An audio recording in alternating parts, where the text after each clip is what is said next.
किसी समय की बात है। एक विशाल और समृद्ध राज्य में एक युवा और पराक्रमी राजा वीरेंद्र सिंह राज करते थे। राजा वीरेंद्र न केवल शक्तिशाली और न्यायप्रिय थे, बल्कि उनकी सुंदरता और साहस की चर्चा दूर दूर तक फैली हुई थी।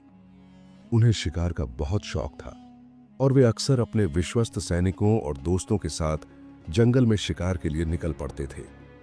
एक दिन राजा वीरेंद्र ने अपने दरबारियों को सूचित किया कि वे पास के घने जंगल में शिकार के लिए जाएंगे। यह जंगल अपनी रहस्यमयी सुंदरता और अनगिनत रहस्यों के लिए जाना जाता था। लोग कहते थे कि इस जंगल में एक ऐसी शक्ति निवास करती है जो हर किसी को अपनी ओर आकर्षित कर लेती है। कुछ लोग इसे जंगल की रानी कहते थे, जो जंगल के प्राणियों और प्रकृति की रक्षा करती थी। सुबह के उजाले में राजा वीरेंद्र अपने घोड़े पर सवार होकर तलवार कमर में बांधे धनुष बाण लिए जंगल की ओर निकल पड़े।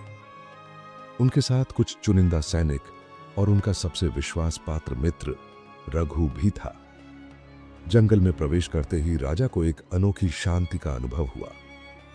हरे भरे वृक्ष, रंग बिरंगे फूल और पक्षियों की मधुर आवाजें उन्हें आकर्षित कर रही थीं।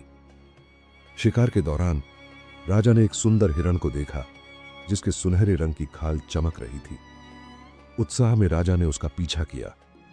हिरण तेजी से भाग रहा था और राजा अपने घोड़े को दौड़ाते हुए उसके पीछे चले गए। पीछा करते करते वे जंगल के उस हिस्से में पहुंच गए जहां उनके सैनिक और रघु उनसे बिछड़ गए।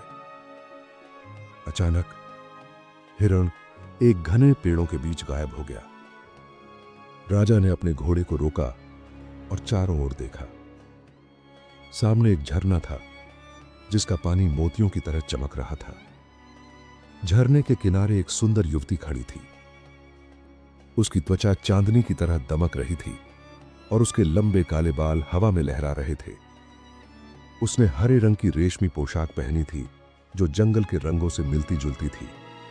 उसकी आंखों में एक ऐसी चमक थी जो किसी को भी मंत्रमुग्ध कर दे। राजा ने उससे पूछा, हे सुंदरी, तुम कौन हो? इस जंगल में अकेले क्या कर रही हो? युवती ने मुस्कुराते हुए जवाब दिया, मैं इस जंगल की रानी हूं। मेरा नाम मायावी है। यह जंगल मेरा घर है और मैं यहां के हर प्राणी और पेड़ पौधे की रक्षा करती हूं। तुम कौन हो जो मेरे जंगल में शिकार करने आए हो? राजा वीरेंद्र उसकी बातों से मंत्रमुग्ध हो गए। उन्होंने विनम्रता से कहा, मैं इस राज्य का राजा वीरेंद्र सिंह हूं। मुझे क्षमा करें। मुझे नहीं पता था कि यह जंगल आपका है।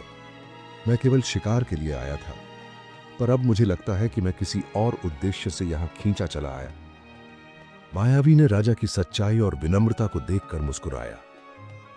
उसने राजा को झरने के पास बैठने का इशारा किया। दोनों ने घंटों बातें की। मायावी ने जंगल के रहस्य, उसके प्राणियों और प्रकृति के महत्व के बारे में बताया। राजा ने अपनी जिंदगी, अपने राज्य और अपने सपनों के बारे में खुलकर बात की। दोनों के बीच एक अनोखा बंधन बनने लगा। जैसे जैसे दिन ढलने लगा, मायावी ने कहा, राजन, तुम्हें अब अपने लोगों के पास लौट जाना चाहिए, पर यदि तुम चाहो तो कल फिर आ सकते हो। राजा ने हामी भरी और वचन दिया कि वे अगले दिन फिर आएंगे। वापस लौटते समय राजा का मन मायावी के विचारों में खोया रहा। उस रात उन्हें नींद नहीं आई। मायावी की मुस्कान, उसकी बातें और उसकी रहस्यमयी सुंदरता उनके दिल में बस गई थी। अगले दिन राजा फिर जंगल पहुंचे। इस बार वे अकेले आए ताकि मायावी के साथ अधिक समय बिता सकें। मायावी ने उन्हें जंगल के और गहरे रहस्य दिखाए।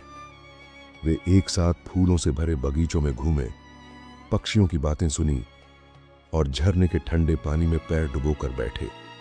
दिन बीतते गए और दोनों का प्रेम गहरा होता गया।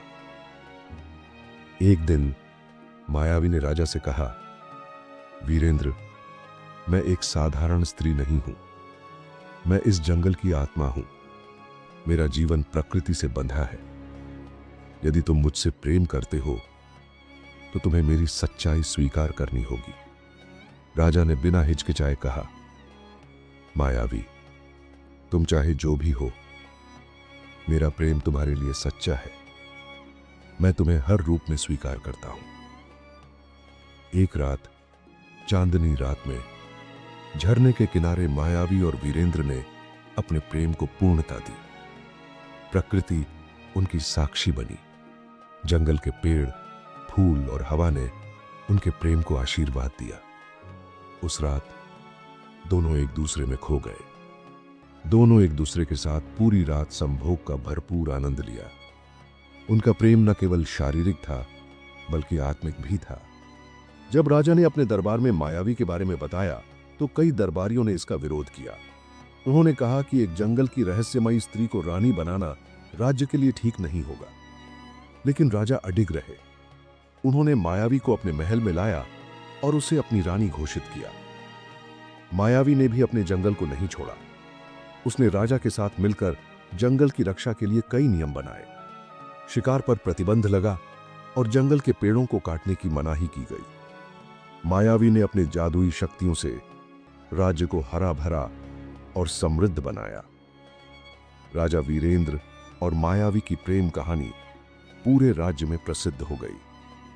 लोग उन्हें एक ऐसे युगल के रूप में देखते थे जिन्होंने मनुष्य और प्रकृति के बीच संतुलन स्थापित किया। उनका प्रेम न केवल उनके लिए बल्कि पूरे राज्य और जंगल के लिए एक प्रेरणा बन गया। और इस तरह जंगल की रानी और राजा का प्रेम अमर हो गया, जो आज भी उस जंगल के हर पेड़, हर फूल और हर हवा के झोंके में बसता है।